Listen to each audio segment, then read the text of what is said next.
Lugar sobre un libro de 1949 escrito por Juan Antonio Corretjer y la vigencia que tendría hoy en día. Yo voy a hablar más del contenido del libro y quiero comenzar, buenas noches antes que todo. Quiero comenzar con lo que dice, con la dedicatoria que tiene Juan Antonio Corretjer de siempre, la que sale siempre desde que lo publicó en el 49. Él comienza diciendo lo dedica al pueblo puertorriqueño, a los obreros y los campesinos, a mis compañeros de lucha que encontraron en la muerte honrosa vida perdurable, inolvidables bajas de mi tropa, a los albañiles, tabaqueros, carpinteros, pintores y peones agrícolas que me han recibido con cariño y confianza en su amistad y aprecio y me acompañan con singular lealtad e inquebrantable fe en esta nueva etapa de lucha. Dedico emocionadamente estas páginas. El autor continúa con 3 citas directas que sirven de epígrafe a los temas que trata adelante en el texto. Las primeras 2 citas son de Eugenio María de Hostos. No hay una página en la historia de Borinquen en que la libertad no proteste contra nuestra vida de colonos. La segunda, para empezar a resolver el problema de la industria, propiedad para todos, trabajo para todos, producción y consumo para todos. La tercera cita es de Ramón Emeterio Betances. Quien quiera comer tortilla tiene que romper los huevos. Tortilla sin huevos rotos y revolución sin revoltura no se ven. En la presentación de la primera edición en 1949, Unión del Pueblo Proconstituyente, 2 palabras, el Comité Ejecutivo explica que los conceptos que se encuentran en esta publicación son fundamentalmente la esencia del pensamiento político de Corretjer. En la nota del autor para la 4ª edición en 1974, nos advierte que va disparado, saeta ardiente de fervor revolucionario y testimonio convencido de la fe que merece nuestro pueblo. En la nota editorial a la edición de 2020, la 9ª edición que estamos presentando hoy, Consuelo Corretjer Lee manifiesta su impresión de que lo escrito en 1949 sea aún vigente en el 2020. Explica la necesidad de dar a conocer el ensayo político La lucha por la independencia de Puerto Rico a las generaciones que no la conocieron ni tuvieron la oportunidad de conocer a su autor en vida. Entramos al primer capítulo, La nacionalidad y la palanca del pueblo, en el que el autor presenta su tesis de que el pueblo puertorriqueño nunca ha traicionado su deseo de independencia y justicia. Manifiesta que en los momentos decisivos de nuestra historia el pueblo ha respondido, es su liderato el que lo ha traicionado. Afirma que si la nacionalidad no tuviera ideales, no hubiera habido un solo impulso hacia la independencia y no habría nación.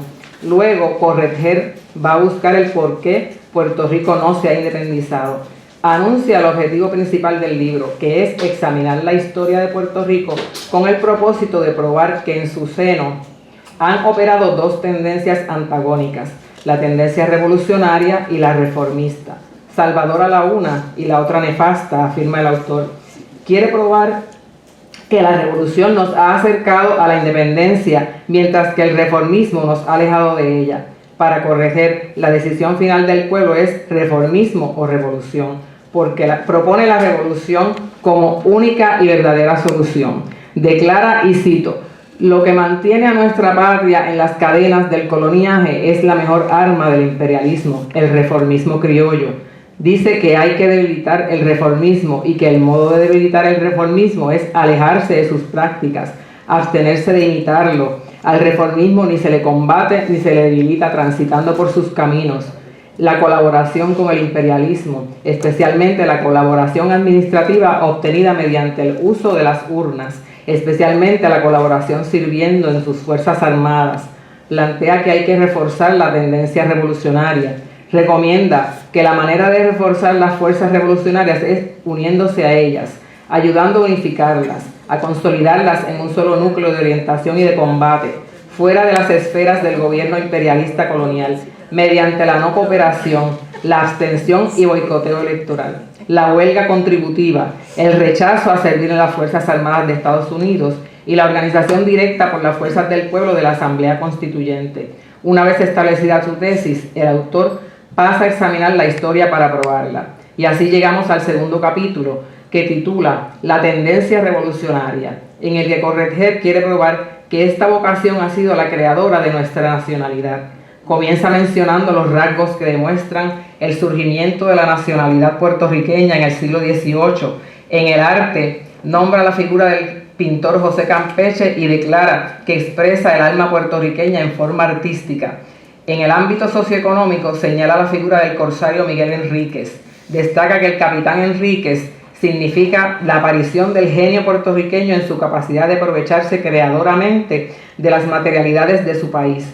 En el siglo XIX menciona a Antonio Valero de Bernabé y a Roberto Cofresí. De Valero de Bernabé, lugarteniente de Simón Bolívar, nos dice el autor que fue el primer puertorriqueño en pensar claramente en la independencia de Puerto Rico. De Cofresí, corsario miembro de las fuerzas irregulares de la Armada Bolivariana que combatían a los españoles en el mar Antillano, nos aclara Corretjer que navegaba bajo la bandera de la República de Puerto Rico Libre. Para el autor, Valero de Bernabé y Cofresí representan la asunción de la voluntad patriótica al heroísmo, significan la capacidad del genio puertorriqueño para disponer militarmente del espíritu nacional. Corretjer menciona otras manifestaciones de la conciencia puertorriqueña en el siglo XIX, como el pasquín, en que los milicianos puertorriqueños se negaban a pelear contra sus hermanos caraqueños levantados en armas contra el Imperio Español. Recuerda también que en 1864 los puertorriqueños resistieron la orden del rey de movilizarse a pelear contra Santo Domingo. El autor explica que en esta etapa el proceso revolucionario no es espontáneo, tiene su ideología y dirección. Aparece Betances como figura representativa de los ideales republicanos y democráticos. Corretjer señala, ha surgido en Puerto Rico un embrión de clase cuyo papel histórico es la subversión del feudalismo, la dirección de la lucha por la independencia, una incipiente burguesía. El país había madurado. La tendencia revolucionaria, surgida del pueblo, tiene ya su arma más poderosa, su correspondiente ideología. Va a producirse Lares, y con Lares, la prueba irrefutable de la nacionalidad. El proceso revolucionario había creado la nación. De esta forma, el autor prueba que la nación surge de la revolución. En el tercer capítulo, titulado La tendencia reformista, Corretjer describe lo que es el reformismo. Sostiene que es un veneno letal que contiene nuestras energías, debilita nuestra conciencia, frena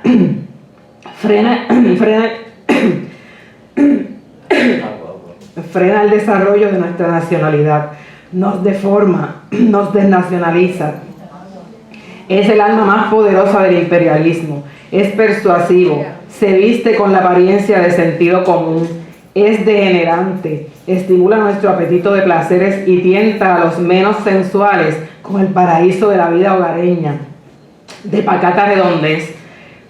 Proclama la virtud de la cobardía, a la abyección le llama realismo, usa siempre las palabras más nobles para encubrir las intenciones más perversas. Ayer y hoy ha surtido el mismo efecto. Rendir la bandera, debilitar al país, retardar su progreso, servir a los gobernantes extranjeros, evitar el advenimiento de la independencia. Manifiesta que el reformismo ha triunfado en su objetivo de posponer la organización de nuestra república y en prolongar, gracias, el dolor de nuestro coloniaje. Plantea que esta tendencia es exportada a Puerto Rico por los dos imperialismos, cuidadosamente estimulada y aprovechada por ellos. Declara que la tendencia reformista viene al país como un derivado de la política de su metrópolis. Hoy yanqui, ayer española.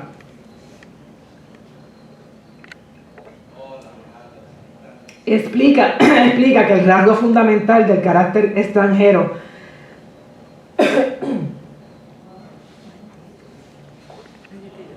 de la tendencia reformista es que en todos los tiempos nuestro claudicante reformista acepta y predica las consignas del imperio. La tendencia no se ha formado en nosotros mismos, no ha brotado de nuestras necesidades, sino de las necesidades del imperio sojuzgador. Presenta un ejemplo de primera manifestación de la tendencia, el de Pedro Jerónimo Boyco y su Partido Liberal Reformista. En el primer punto de su programa expresaba la aceptación de todas las reformas de administración pública, económico, administrativa y social del gobierno hacia la isla. En el segundo punto aceptaba el principio de asimilación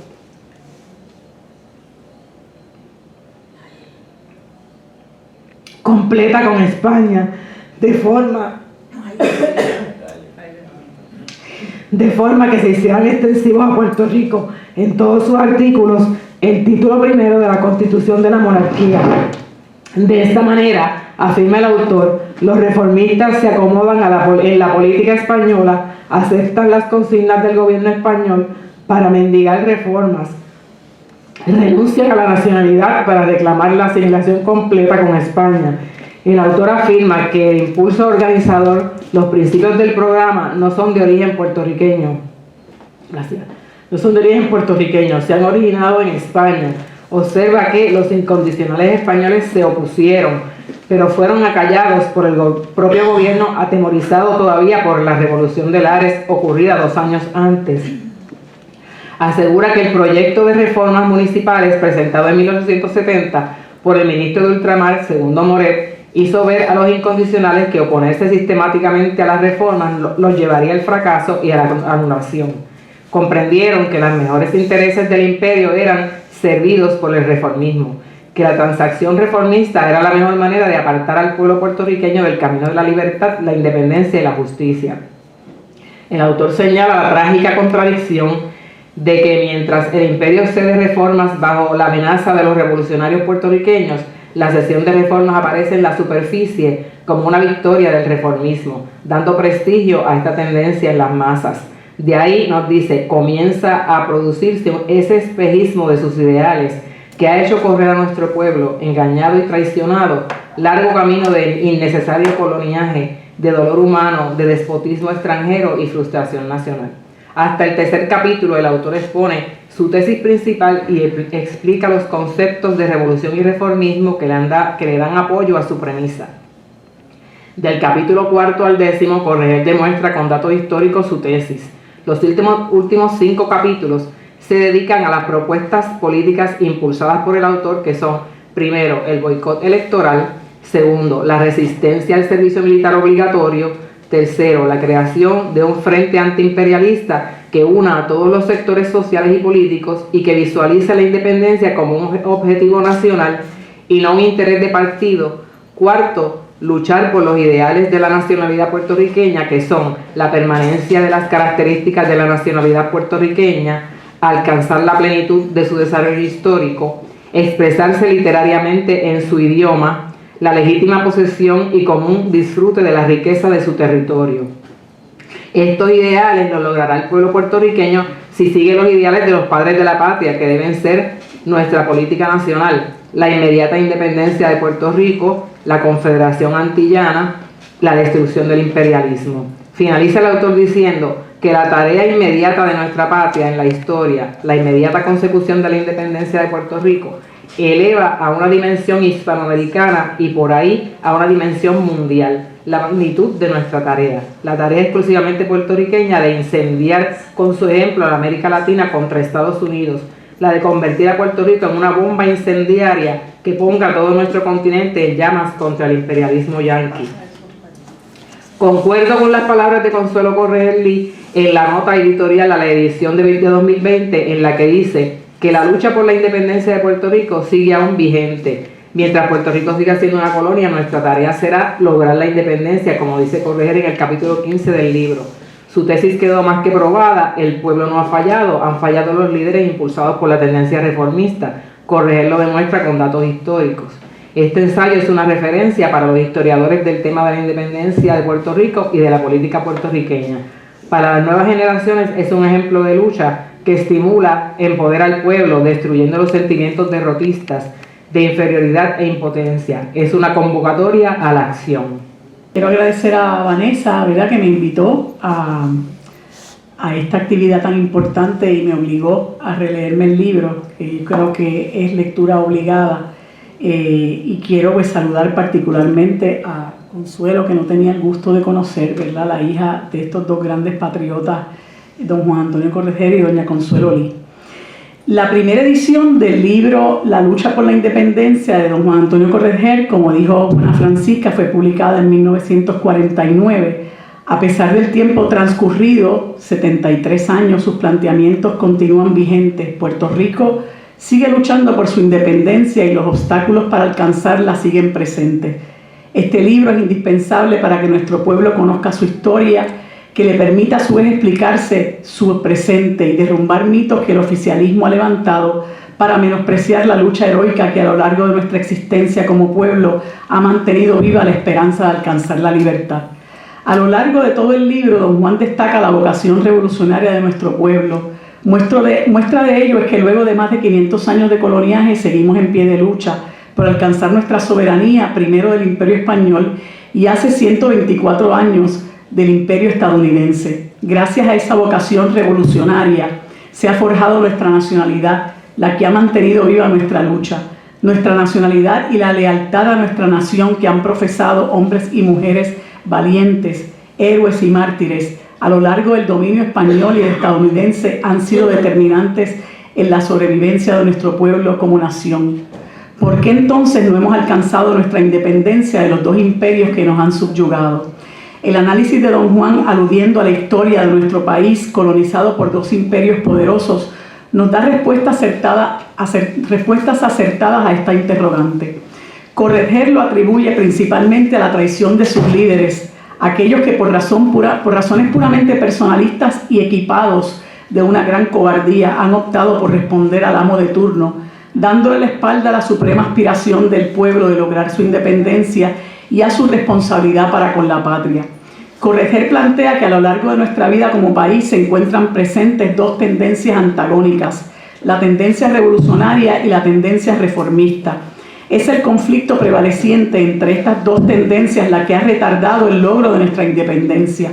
La tendencia revolucionaria emana de las entrañas del pueblo. La reformista, por su parte, es importada, impuesta por los imperios que nos ha sometido para su propio beneficio. Don Juan Antonio la define como aquella que a través de nuestra historia es veneno letal que contiene nuestras energías, debilita nuestra conciencia, frena el desarrollo de nuestra nacionalidad, nos deforma, nos desnacionaliza. Es el arma más poderosa del imperialismo. La primera manifestación notable de la tendencia reformista se llamó asimilismo. La tendencia revolucionaria a lo largo de la dominación española se va nutriendo de las luchas de sus héroes y mártires como Roberto Cofresí y Ramírez de Arellano, el capitán Miguel Enríquez, Antonio Valero de Bernabé, a quien él llamó el internacionalista, Ramón Emeterio Betances, Juan Ríos Rivera, los esclavos negros y la pequeña burguesía agraria, entre otros. Corretjer sostiene que la revolución puertorriqueña no podría darse sin la integración de los negros esclavos, quienes a su vez luchaban por su libertad. Por su parte, el imperio, consciente de la fortaleza de la lucha libertaria que integró la lucha abolicionista escenificada en Lares y El Pepino, buscó debilitar la tendencia revolucionaria recurriendo a los reformistas criollos, un fenómeno que se extiende hasta nuestros días. Estos optaron por ofrecer su colaboración para apartar al pueblo del camino hacia la libertad, la independencia y la justicia. Según el discurso de la tendencia reformista alimentado por el imperio, la independencia representaría nuestro fracaso y aniquilación. Mas la historia nos ha demostrado que es el reformismo la causa de nuestro fracaso y nuestra aniquilación. El imperio español, como todos los imperios, se adueñó de nuestras tierras, esclavizó a nuestros indios, explotó nuestras minas, creó grandes latifundios. Para poder mantener su predominio sobre nuestro país, nuestros recursos y nuestra gente necesitaba de la colaboración de los reformistas criollos, a quienes convenció de que oponerse a las reformas ofrecidas llevarían al pueblo al fracaso. Al reformismo institucionalizado se le llamó autonomía y denominó la joya más preciada con la que el reformismo se adorna. Un concepto que surge, como señala Corretjer, como una necesidad del imperio para mantener su dominación sobre nuestros pueblos. En efecto, la historia ha demostrado que el movimiento autonomista, que le ha servido bien a los intereses imperialistas, ha sido determinante en retrasar el objetivo de alcanzar nuestra independencia. España puso la autonomía en las manos de los reformistas criollos como premio por defender los intereses de la corona como si fueran los suyos propios. de las fuerzas puertorriqueñas, de las fuerzas de la independencia. Por otro lado, un sector de los negros puertorriqueños cayó en la trampa del autonomismo y, seducidos por reformistas blancos, se prestaron para organizar un partido anexionista con José Celso Barbosa a la cabeza. Los esfuerzos por encaminar la revolución antillana de finales del siglo XIX, un movimiento que, según nos dice Correger, tuvo la mayor oportunidad de triunfo y que lideraba José Martí y Ramón Emeterio Betances, enfrentaron dos grandes enemigos: el reformismo autonomista y el gobierno de los Estados Unidos. El primero de ellos se sirve de lacayos puertorriqueños que responden a los intereses de la corona, y el segundo crea las condiciones para desvincular a Puerto Rico de los revolucionarios cubanos y sorprendernos con su declaración de guerra a España y la posterior invasión de nuestras costas. Ya para entonces, otro personaje que pululaba en un partido autonomista fraccionado se había convertido en instrumento al servicio de los intereses del Imperio español y en enemigo de la independencia: Luis Muñoz Rivera. Su hijo, Luis Muñoz Marín, tal y como lo demostró la historia, heredó los genes de traidor de su padre, y a sus maniobras le debemos que Puerto Rico se encuentre hoy en un limbo político y en un callejón que pareciera no tener salida. Dato curioso, resulta ser que Luis Muñoz Rivera descartaba la independencia bajo el discurso de que resultaba utópica a causa de nuestra pobreza de recursos para una lid larga y sangrienta. Un discurso que se ha seguido repitiendo por décadas hasta nuestros días.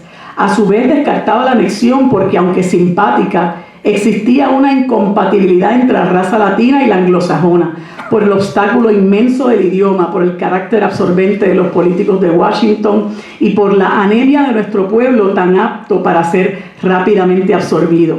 Aunque en épocas históricas distintas, tanto Muñoz Rivera como su hijo se convirtieron en portavoces del mismo discurso reformista y engañoso, cuyo único objetivo era desviar al pueblo de la lucha por la independencia y mantener a España primero y a Estados Unidos después en control de la colonia. Como pocos países en el mundo, el nuestro ha sido colonia de dos grandes imperios, y sus ansias de libertad se han visto tronchadas por la codicia de los invasores y la traición irreculada de sus líderes. Nuestros patriotas recibieron la invasión estadounidense a sangre y fuego, organizándose las partidas sediciosas, las que, según narra Correger, hubieran modificado la desgracia del país si su dirección política, que se encontraba en manos de los autonomistas, hubiera respondido con capacidad política, con valentía personal, con patriotismo. Nada de eso podía esperarse del sector autonomista, que no solo se acobardó ante los designios del régimen español, sino luego bajo el mando del ejército estadounidense. El gabinete autonómico que conformaba el gobierno a raíz de la invasión estadounidense renunció cabizbajo ante las exigencias del nuevo amo. Entre ellos se encontraba Luis Muñoz Rivera. Cual ave de rapiña, el gobierno instaurado por los Estados Unidos pronto sacó las garras.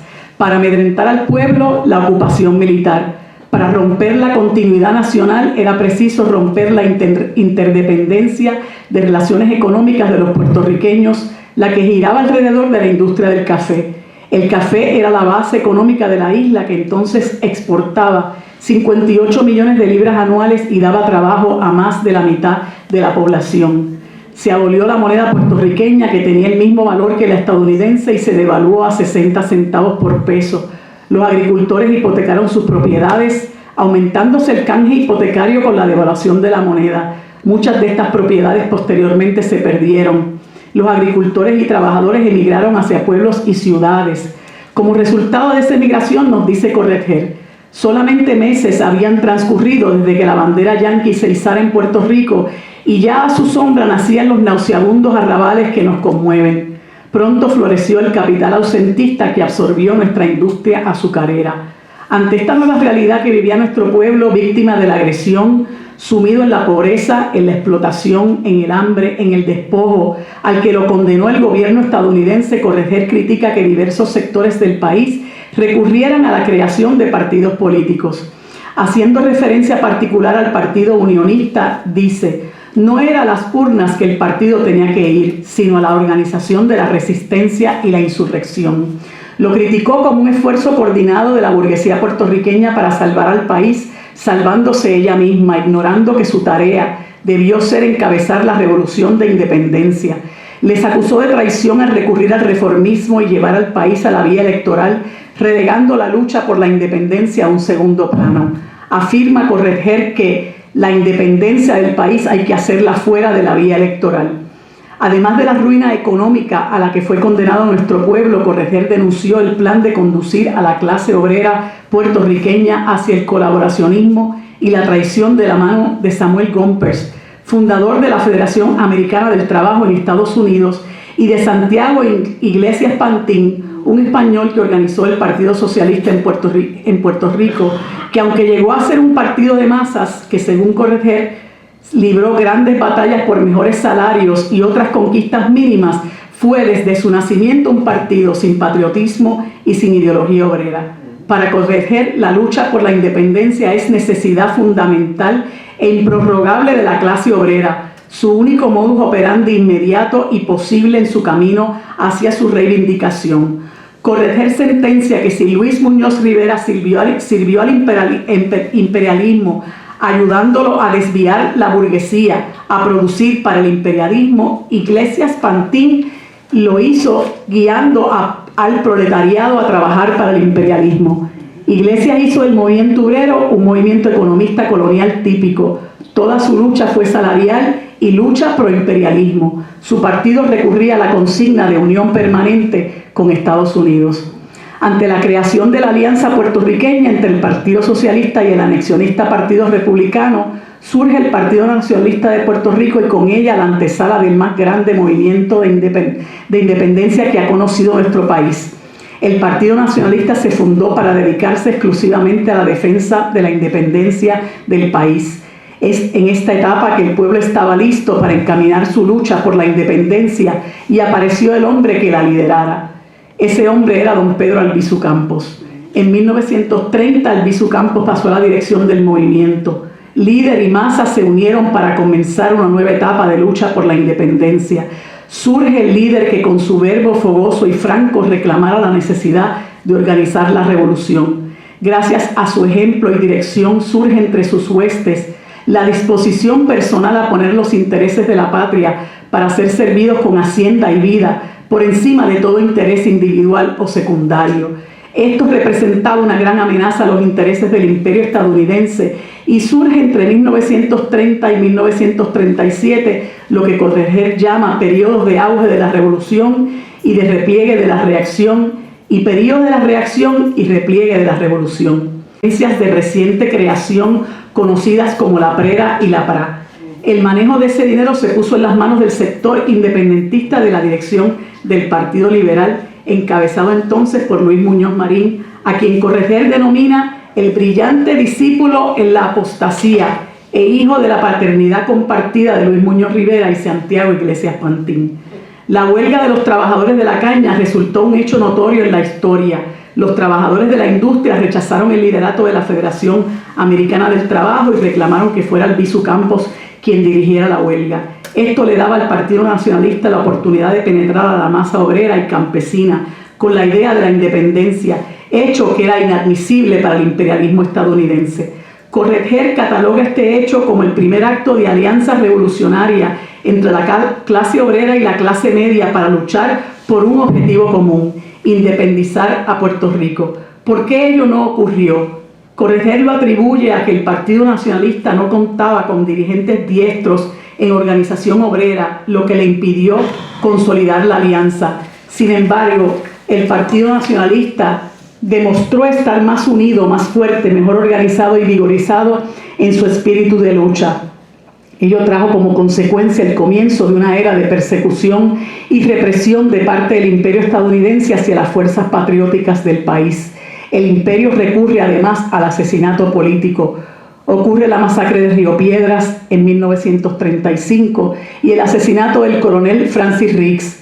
Irán Rosado y Elías Beauchamp, responsables del ajusticiamiento de Riggs, son asesinados en el cuartel al que fueron conducidos. Encarcelan y destierran a un grupo de líderes del Partido Nacionalista, lo que representó un fuerte golpe a la lucha por la independencia. Se suscita la masacre de Ponce el 21 de marzo de 1937. El gobierno de los Estados Unidos le declaró la guerra a la lucha por la independencia. Una guerra que, aunque distinta en su táctica y estrategia, dura hasta nuestros días. Correger denuncia la división de las fuerzas independentistas gracias al reformismo electorero de los independentistas de entonces, los liberales de la independencia con paz y orden, y en paz y armonía. Reclama desechar el pasado electorero y enderezar el camino hacia la coyuntura revolucionaria garantizadora de nuestra independencia. Sin embargo, la lucha desplegada por los nacionalistas había despertado latentes energías creadoras en la nacionalidad y desprestigió ante las masas al liderato colonialista. Mas con el encierro de Albizu Campos, la dirección política de las masas del país se desplazó del patriota Albizu Campos al colono liberticida Luis Muñoz Marín. Sobre Muñoz, Correger señala: Puerto Rico puede lamentarse de veras que ese hombre no viera en dónde estaba la fuerza para usarla en bien del país, ni en dónde el porvenir para hacerlo más digno y más hermoso para su pueblo. Desdichadamente, quien debió haber continuado la tarea que dejó inconclusa Albizu Campos al entrar a la prisión en Atlanta, independizando al país en la coyuntura de la guerra, no tuvo el patriotismo para acometer la gran obra. La victoria electoral del 1940 no fue una victoria del Partido Popular ni de Muñoz Marín, sino, como dice Correger, un gran triunfo del imperialismo yanqui sobre el pueblo puertorriqueño, engañado y traicionado. El mal del colonialismo se agravó en Muñoz y sus tenientes, hasta hacerlos desembocar abierta y descaradamente en la traición. Una vez más, el reformismo oportunista se interpone en la ruta del pueblo hacia su independencia, y el Partido Popular Democrático, liderado por Muñoz Marín, se alió con el imperialismo, levantando demagógicamente la consigna revolucionaria de los bolcheviques de pan, tierra y libertad. El Partido Popular, según Correger, asumió una postura de aparente radicalismo que atrajo las masas a sus filas, pero que permitió que gran parte de nuestro territorio pasara a manos del latifundio ausentista y que la colonia se convirtiera en mercado de monopolio para la industria de la metrópoli. Se expropiaron nuestras mejores tierras para el uso de las Fuerzas Armadas estadounidenses. Décadas antes, el gobierno de los Estados Unidos había impuesto el servicio militar obligatorio, que Correger catalogó como la forma más baja de traición. Denunció que la ocupación militar de nuestro país por las Fuerzas Armadas estadounidenses constituye una amenaza pendiente sobre toda América Latina y que todo puertorriqueño que sirviera a Estados Unidos en su empeño de esclavizar al mundo contribuía a la esclavitud permanente de Puerto Rico. Correger es muy crítico de sectores revolucionarios y sectores reformistas contrarrevolucionarios que ayudan a retrasar los cambios necesarios en el país. Su postura fervientemente antielectoral reprocha la fundación del Partido Independentista Puertorriqueño por considerarlo otro partido electorero que combatió el retraimiento electoral planteado por Albizu luego de su excarcelación en 1947. Los nacionalistas promulgaban el retraimiento electoral por considerar las elecciones el instrumento de dominación política por excelencia del imperialismo yanqui, que solo busca la división de los puertorriqueños. Dice: las elecciones constituyen pues el centro de la vida política del imperialismo en Puerto Rico, el nudo gordiano trenzado alrededor de nuestro destino, el nudo que tenemos que cortar de un solo tajo. Corolario del proceso electoral era la postura de que podía obtenerse la independencia en paz y armonía, de forma pacífica, lo que Correger rechazaba, reclamando que la invasión de nuestro país, retenerlo por la fuerza de las armas, secuestrarnos nuestra soberanía, el atraco al canje de la moneda, el atentado contra nuestro idioma y cultura, el terrorismo oficial de las épocas de Riley y Winship, son actos de violencia cometidos por el imperio. El imperialismo recurre a la violencia, el asesinato y la masacre, la prisión y el destierro cada vez que los puertorriqueños inician una nueva etapa de lucha seria en defensa del país, dice Correger. Esta es una verdad que nos hace rememorar el vil asesinato del compatriota Filiberto Ojeda Ríos. Mientras Muñoz Marín promovía su discurso, repetido por muchos hasta nuestros días, de que Puerto Rico no es una colonia, de que las naciones y los nacionalismos han desaparecido, que la elección de un gobernador criollo era muestra de que se ha creado en Puerto Rico un nuevo estado, todo lo cual Correger cataloga como palabrería al servicio del imperialismo. Muñoz no solo renegó de la lucha por la independencia, sino que favoreció la aprobación de la ley de la mordaza, dirigida a perseguir a los llamados antiamericanos. Como gobernador sabemos que entregó nuestro pueblo a los intereses imperialistas estadounidenses, convirtiéndose en carcelero y verdugo del nacionalismo.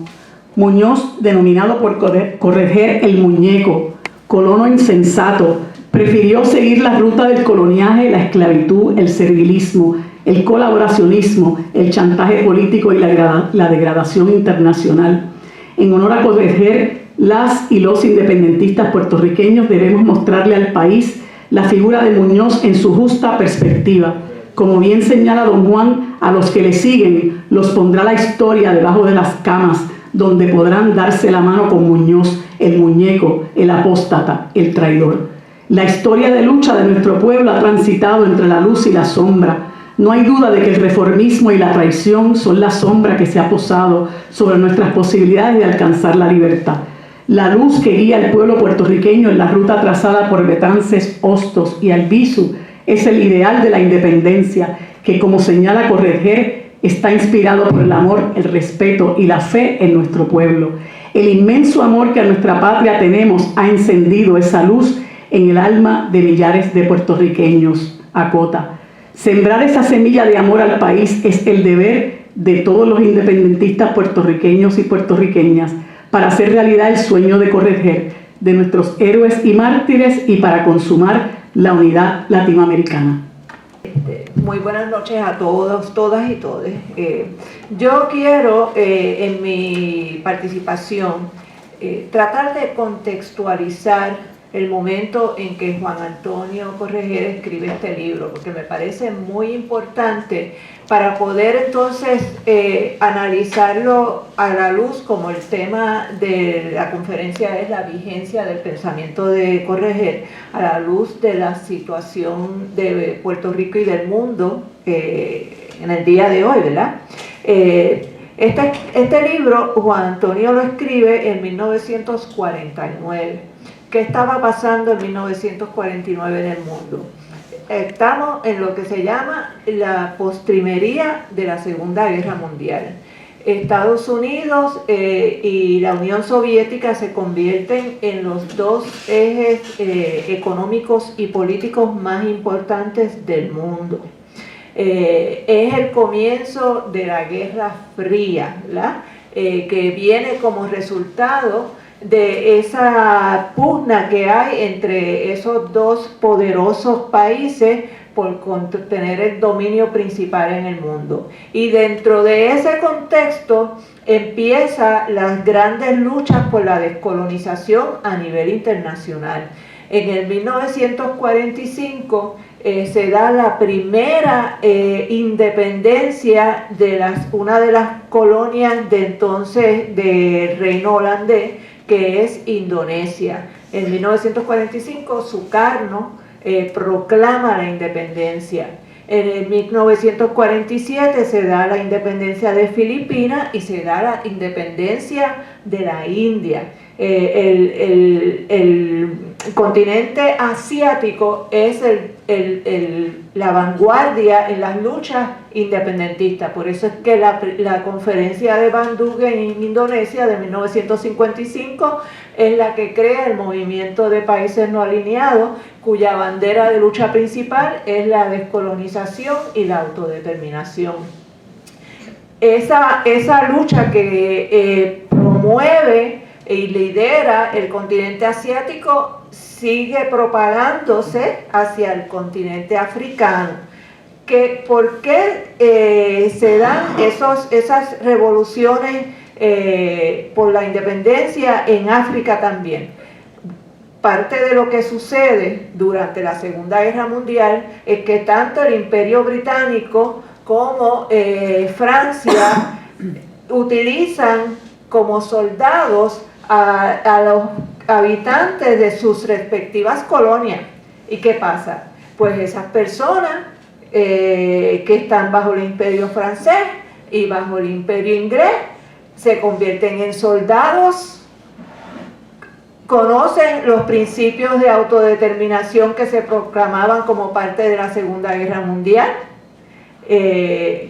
se crea Naciones Unidas con la bandera de la autodeterminación y los derechos humanos, y cuando estas personas regresan a sus respectivas patrias en África y en Asia, ellos aspiran a entonces defender esos principios, pero para sus propios intereses, para sus pueblos. ¿Y qué es lo que hacen Estados Unidos y la Unión Soviética dentro de ese contexto? Pues empieza una lucha entre esos dos poderes económicos y políticos a ver quién gana más simpatía. Y empiezan a financiar a distintos movimientos de liberación, tanto en Asia como en África. La Unión Soviética se mueve más con los países africanos, Estados Unidos se mueve más con los países filipinos, porque ellos a su vez pues tienen sus propios territorios, como fue la Filipinas, y como siguen siendo al día de hoy por las islas del Pacífico, ¿verdad?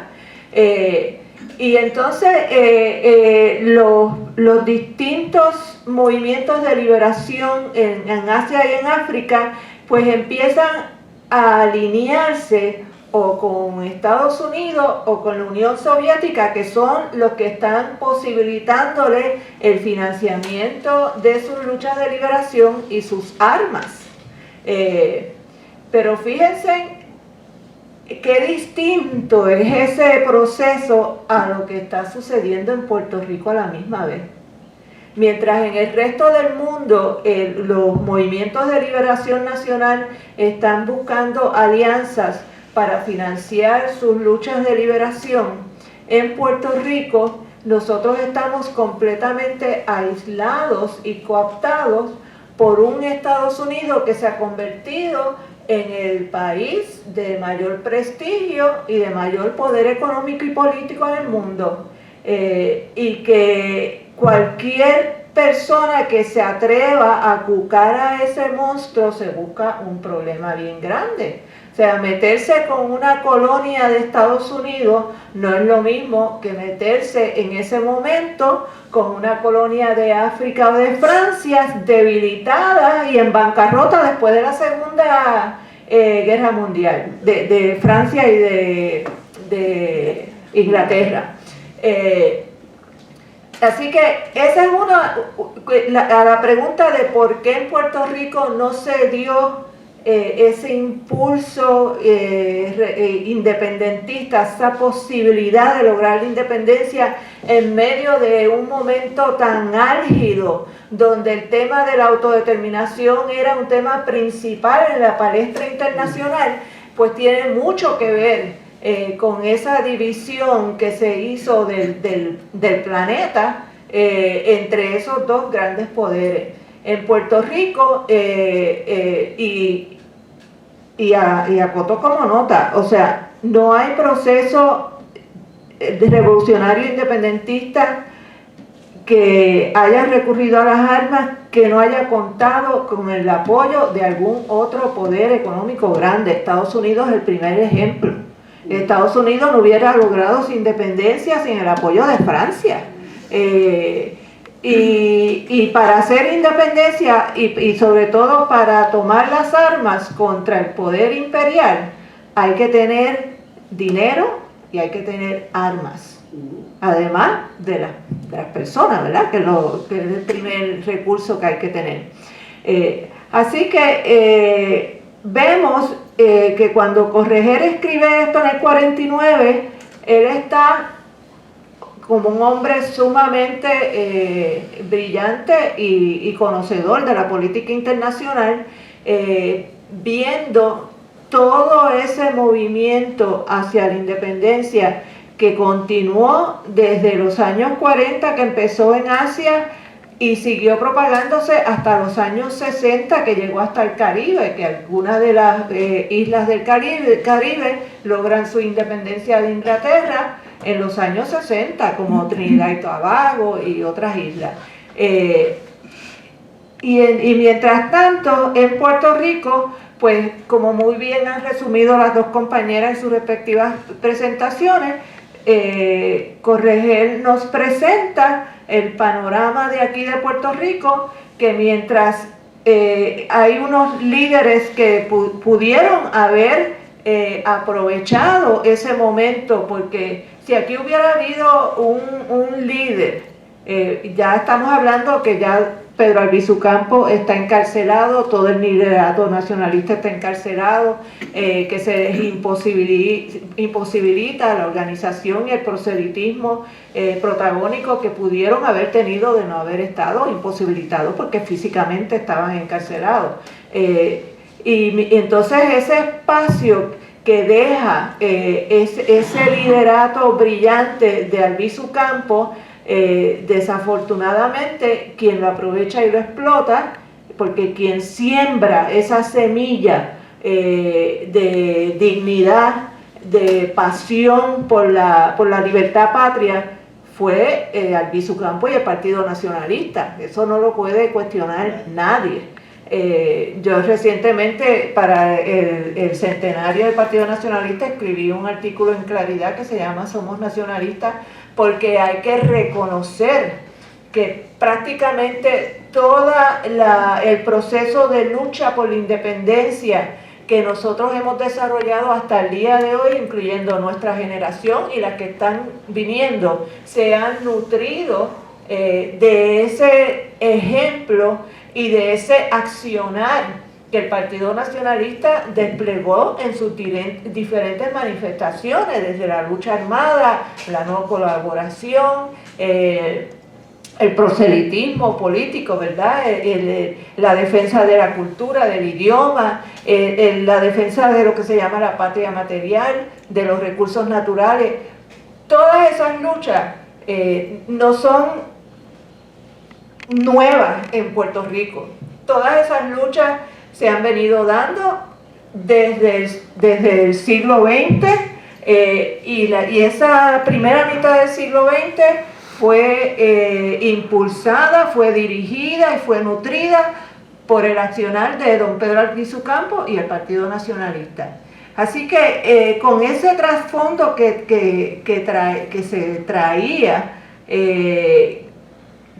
con esa posibilidad que tuvo, por ejemplo, el Partido Nacionalista y don Pedro Albizu Campos, que lo menciona Correger, de dirigir la huelga de la caña, y cómo entonces, a pesar de ese liderato y de esa fe que tuvo ese movimiento obrera en la figura de don Pedro, ¿por qué después eso se convierte en una base obrera campesina, que quien la explota son centrales de sindicatos que lo que hacen es que los convierten en movimientos puramente economicistas, y donde dejan de lado por completo la reivindicación de la independencia de Puerto Rico?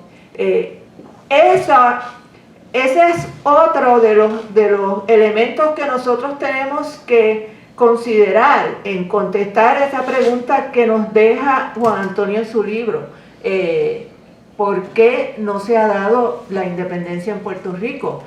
Volvemos nuevamente, no es lo mismo que un movimiento obrero que se organiza con un sentido de nación propio. No es lo mismo el movimiento obrero en España que el movimiento obrero en Puerto Rico. ¿Por qué? Porque los trabajadores españoles son españoles, digo, los que son catalanes pues son catalanes, ¿verdad? Porque esa es otra complicación histórica. Los vascos son los vascos. Pero lo pongo a modo de ejemplo de que en Puerto Rico, ¿qué es lo que se da en el movimiento obrero? ¿Por qué el movimiento obrero no se ha convertido en el protagonista principal de la historia de la lucha por la independencia? Porque está dividido, está cooptado. ¿Por quién? Por sindicatos de Estados Unidos, que lo único que hacen es buscar la cuota y dirigirlos hacia luchas economicistas, y lo que quedaba aquí de sindicatos auténticamente puertorriqueños y con lideratos independentistas que podían o trataron de dirigir el movimiento obrero hacia convertirse en una fuerza revolucionaria de la independencia, han ido desapareciendo, ¿verdad? Que sin pueblo no hay lucha, ni hay independencia. ¿Y cómo llegar a ese pueblo? ¿Cómo llevar el mensaje? Pues mira, los compañeros del PIB dicen que su partido es una plataforma para educar al pueblo sobre la independencia, ¿verdad? Esa es la tesis electoral del Partido Independentista. Otros movimientos que no son electorales, pues entienden que lo que hay que reforzar son las luchas en las comunidades, las luchas del pueblo. Por ejemplo, hoy en día vemos como las luchas en defensa de los recursos naturales, del medio ambiente, es una lucha que une al pueblo por encima de diferencias políticas, ideológicas, religiosas y de todo tipo. Y entonces, como independentistas, pues estamos todo el tiempo identificando qué es lo que une al pueblo, que es otro tema recurrente de Juan Antonio. La necesidad de la unión entre los independentistas y el pueblo. Y él dice claramente, no me acuerdo la frase que usó, de que si no hay, con la desunión, es uno de los pecados más grandes que se pueden cometer en la lucha por la independencia. Así que esto que les estoy dando son como pinceladas, ¿verdad? Porque son muchos los temas que hay que abarcar para hacer un análisis justo de este libro. Yo le decía a Consuelito, me invitaste a darme bofetadas, ¿verdad? Porque esto es como bofetadas a la conciencia y uno se enfrenta. Yo personalmente, que he apoyado las luchas electorales, pues como persona que apoya las luchas electorales, me enfrento a que todo lo que dice Juan Antonio Correr ahí tiene razón, pero entonces uno dice, pero ¿qué hacemos? O sea, ¿cómo echamos esto para adelante? ¿Cómo llegamos a las conciencias del pueblo? ¿Cómo nos aseguramos de que mantenemos viva la lucha y preservamos la patria? Quería traer una de las frases que Corregel siempre señaló, tanto en la Patria Radical y también en la lucha por la independencia, sobre el martillo de goma, tratando de romper las rocas. Y eso lo hace alusivo a la cuestión de las elecciones. Entonces, cuando uno hace el análisis histórico y el análisis materialista histórico, porque hay que partir de la premisa que Corregel, ¿verdad? Y se dice respetuosamente, superó al Bisu en el análisis, porque él era comunista, sí. Y él, el análisis, hizo una dialéctica, un análisis dialéctico de la situación contextual de Puerto Rico.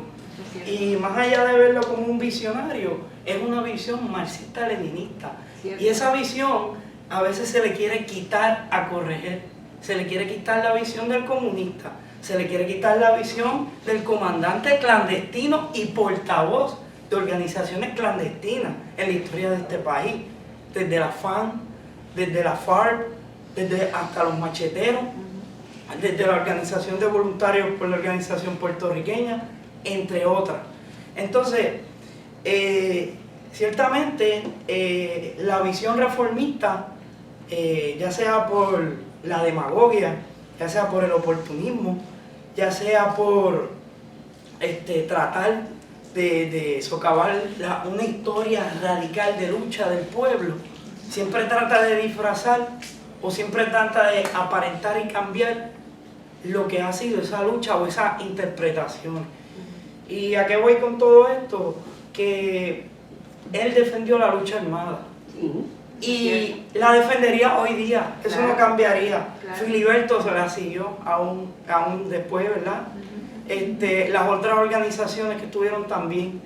Y el independentismo aquí en Puerto Rico habla de la colaboración, de la negociación, pero el mismo Corregel dijo en una entrevista, cuando se le preguntó sobre el Gran Jurado y los citados por el Gran Jurado en la década de los 70 y 80. ¿Qué coronel? Corregel, en la revista Pensamiento Crítico, él dijo, le preguntaron por la colaboración. Había también una disputa sobre colaborar o no con el Gran Jurado, que eso fue una de las luchas en el independentismo aquí en Puerto Rico. La Liga se negó. Y la Liga Socialista fue una de las organizaciones revolucionarias que siempre postuló la postura de la no colaboración, pero él dijo en esa entrevista en Pensamiento Crítico una frase bien importante: el independentismo todavía guarda unos residuos, unos sedimentos de confianza en el imperialismo.